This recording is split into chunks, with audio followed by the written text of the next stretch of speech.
এই যে পলাতক স্বৈরাচার, এই স্বৈরাচারের সরকারের সময় একজন সাবেক রাষ্ট্রপতি বিমানবন্দর দিয়ে চলে গিয়েছে দেশ ছেড়ে।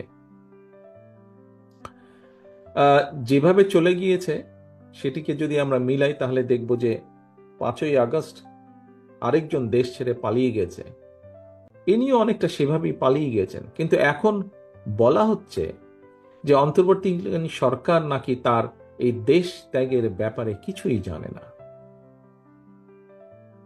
ঘটনাটি গতকাল, এবং গতকাল থেকে আজকে পর্যন্ত যতজন মানুষের সাথে আমার কথা হয়েছে প্রত্যেকের মনে প্রশ্ন উঠেছে, প্রত্যেকে প্রশ্ন করছে তাহলে অন্তর্বর্তীকালীন সরকার জানেটা কি।